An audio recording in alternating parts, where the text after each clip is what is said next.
Where does the universe come from? This question has been around for more than 2000 years, and humanity has tried to answer since then. In fact, the problem of the origin of the universe is so old that it has been faced since the dawn of civilization by each culture and religion. Around 2600 years ago, ancient Greeks began wondering on this dilemma with the only power of their reason. Philosophy was born. Where does our universe come from then? This question can be subdivided into: has the universe had an origin, or has it always existed? And then, is it going to be living forever, or will it die? But first, why should we even bother? Why should we wonder about that? Because even if we find an answer, what is it going to change? What are we going to do with that? Is it even possible and feasible to find such answer? A famous sophist once said, "The question is too complex and life is too short." But then we cannot expect humanity to stop wondering on the universe. Human beings are born and meant to explore and desire knowledge.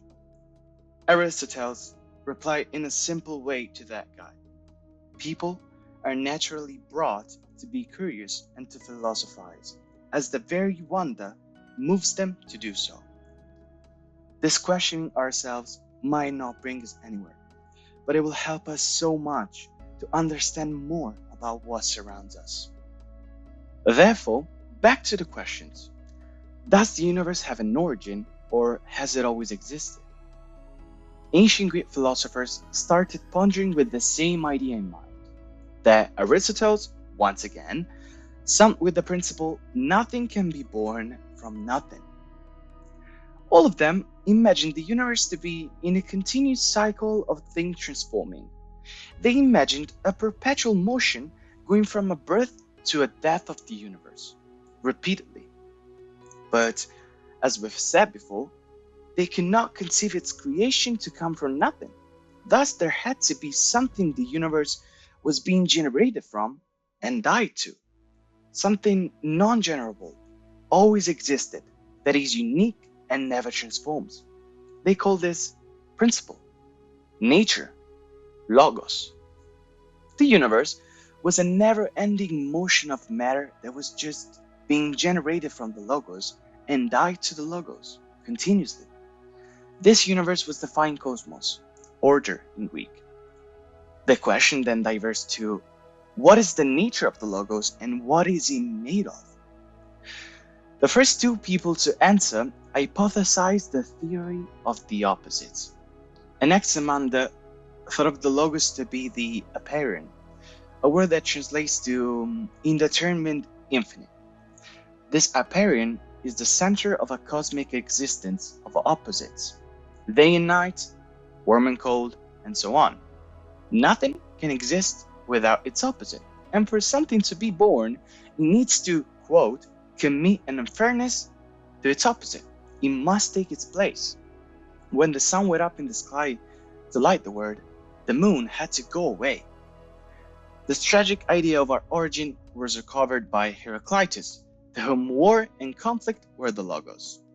He supported the idea of a cyclic alternating of opposite states in the universe. But then, a man from the ancient town of Ilia asked himself, what if the universe was just a deceptive appearance? What if the logos was beyond our senses? The true reality was just unperceivable by humans.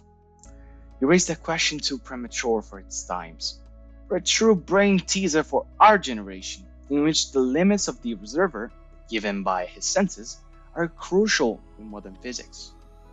His name was Parmenides, and he didn't become as relevant at the time because his logos was just too restrictive of everyone's capability to wonder on reality. Another way to answer was found by Empedocles, whose logos was made of four roots: water, air, earth, and fire. This conception of the word became so popular that even modern TV shows are based on something similar. Think of the legend of Aang, The Last Airbender as an example. Other people had the idea that matter was made of infinite elements that could combine to create other matter. Anaxagoras called its elements seed, Democritus atoms. Doesn't that ring a bell? Now, these philosophers could not conceive a reality being generated from nothing. But can we conceive the Logos? Can we conceive something that has always existed? Something that will never die, something that is unique and infinite and everywhere. The base of matter and reality. What is more imaginable? Now, let's jump a bit forward on time. In fact, the next generation of philosophers switched the focus of their research on human beings, not the aim of this video. But going after them, we find the great and famous philosopher Plato. He had a complex idea of the word. His logos was formed by some things called ideas, substances found in a different world than ours, the hyperuranium. Although his logos was far away from us, he did not think of the universe to be just a deceptive appearance as Parmenides did. More precisely, a reflection of the word of the ideas. But Plato is not important for his logos. Instead, because he added a new concept to our theme. He states that our universe, our word, was a creation of an artificer, the demiurge, that made our reality getting inspired from the perfect word of the ideas. Plato will give the demiurge the same characteristics monotheistic religions will give to their gods. But coherently to the previous philosophers, who by the way are called philosophers of nature, this artificer did not create a universe from nothing. Instead, he put in order what was already there, from disordered matter to order. Remember the word cosmos? Now, according to him, the universe had an origin caused by the artificer, but Plato imposed no ending point, but an eternal life to the word. His student, Aristoteles, will be probably his greatest critic. Firstly, he removed the hyperuranium, placing the universe as the true reality, the logos. But he couldn't accept an origin for his universe as a teacher date. No logos can be generated. This is the harsher critic that Aristoteles does to Plato. He conceived an origin for his universe, but he imposed it to be never-ending. However, something that was generated cannot be eternal. Aristoteles goes on to prove the non-generation of the universe. Similarly to Plato, he had the idea that a god, although different from our conception of a god, moved the universe. Nevertheless, the origin of the word cannot depend on a new decision of this god. If the word didn't exist before, why did he create it? Did he change his mind? Wasn't he aware that he was going to create a universe? Then it wouldn't be a god. A perfect being cannot change his mind. Therefore, the universe doesn't have an origin. Aristoteles then proceeds to even get a pseudo-theory on what the goal of life should be. The most natural operation of a living being is to form another individual similar to him. An animal to form an animal. A plant to form a plant, in order to get involved, as much as they may, to the eternal and divine. This is everybody's will and the goal for which they do what they naturally do.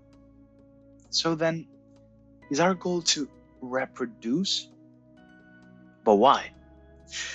Because this is the way to mimic the eternal universe and be part of this eternity. In fact, Aristotle thought that God moved things in a perpetual circular movement, like a smaller scale of the universe as it was conceived by the first philosophers.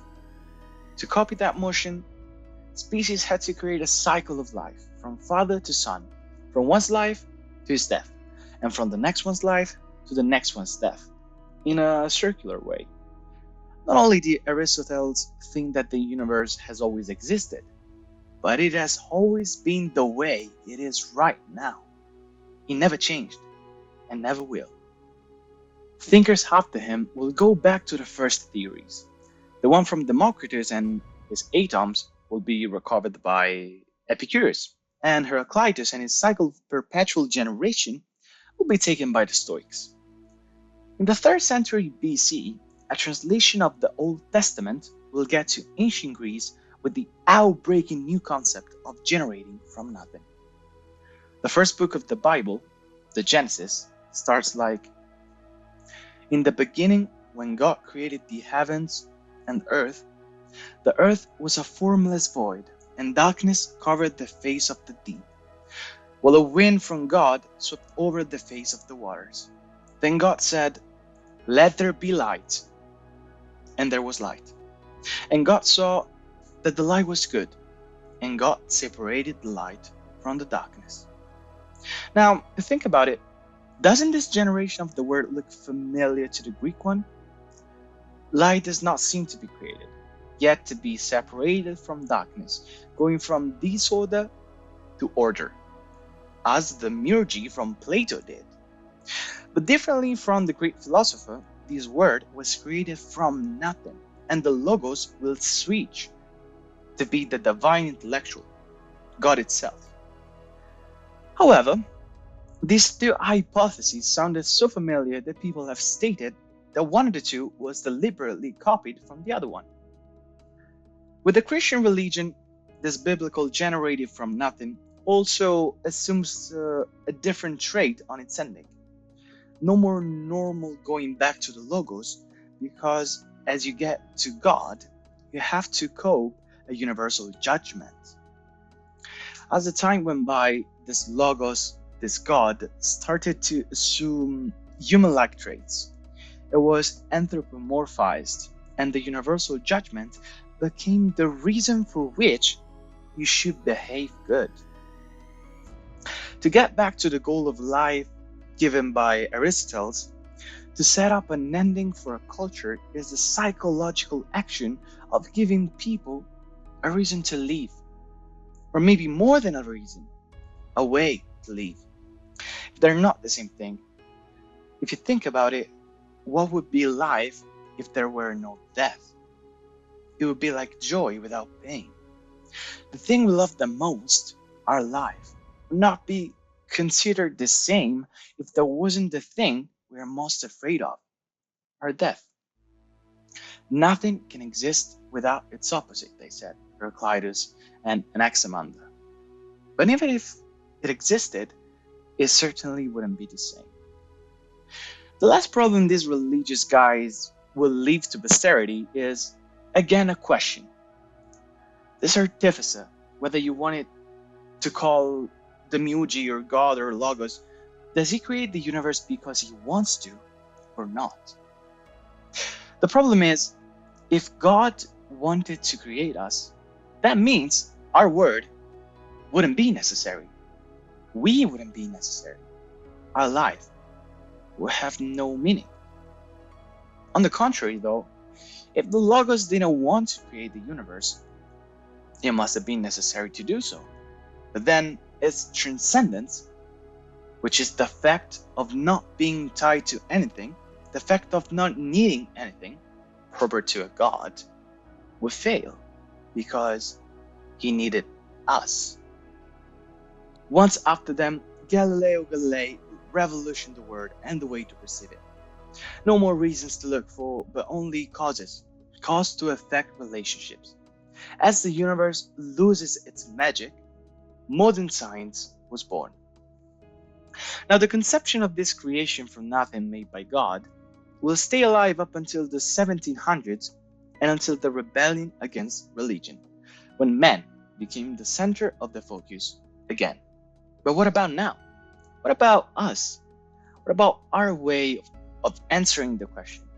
We all know the Big Bang Theory, which states that all the current and past matter in the universe came to existence at the same time, roughly 13.8 billion years ago.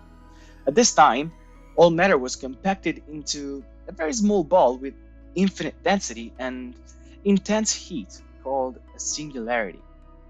But now that we have a whole new experience given by the philosophers we've just seen, let's go through our way of thinking the universe. We tend to think that before the explosion of the Big Bang, there was nothing. But doesn't this violate the Aristotle's principle of non-generability from nothing?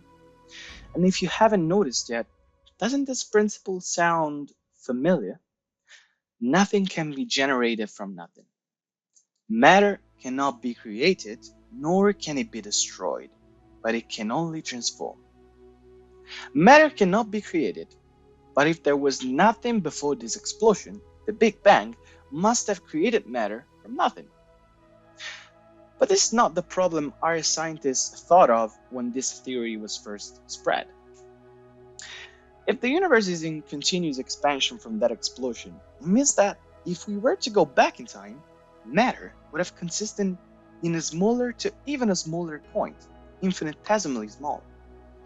As the first philosophers couldn't conceive generating from nothing, scientists couldn't accept a concentration of matter in such a little point.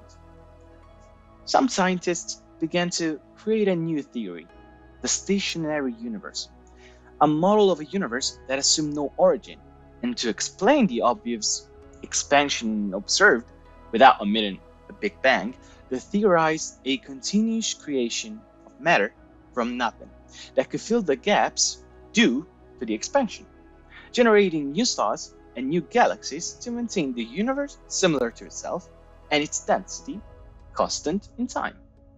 Again, this violates Aristotle's principle, but in the same way the Big Bang does.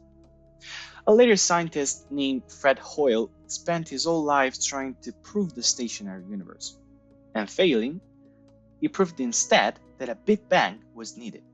His studies were centered on the periodic element helium, He, that to be created needs a temperature higher than 20 million Celsius degrees or 36 million Fahrenheit.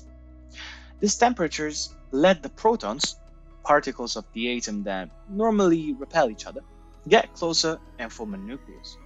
The quantity of helium nowadays existing cannot be explained without that explosion that made the perfect condition for this much helium to be generated. Hoyle never accepted this way of seeing the universe. But another mystery from biological evolution seems to be in contrast with the theory of the Big Bang.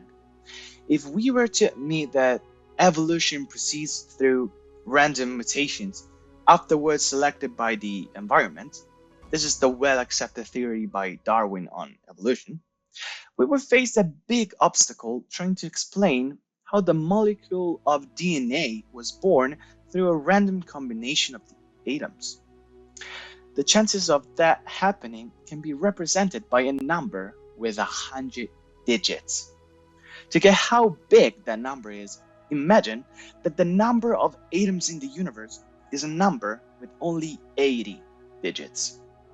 In other words, DNA is too complex to have formed casually in the 4 billion years of Earth's life, and a universe only 3 times older, 13.7 billion years, is equally not enough. To explain these chances, we would need a universe that has existed for far more, nearly forever. Truth is, science has no way to explain neither where the universe comes from, nor how big it is. Firstly, because we have no measure to even see or imagine what there could have been before the Big Bang. And finally, because our observations are limited by the speed of light, the constant value of 300 million kilometers per second, or roughly 186 million miles per second. We will never see galaxies so far away the light needs to travel a period of time longer than the age of the universe. Therefore, even if the universe is infinitely big, assuming a finite time, we will only see a small part of the big thing. To see further, we will have to see things in other ways, but whichever way we choose, nothing will ever be faster than the constant speed of light, because, as Einstein has demonstrated, to even get to the speed of light, we need infinite energy. Thank you for watching this video. If you liked it, please leave a like and subscribe. It's free, and you can always change your mind.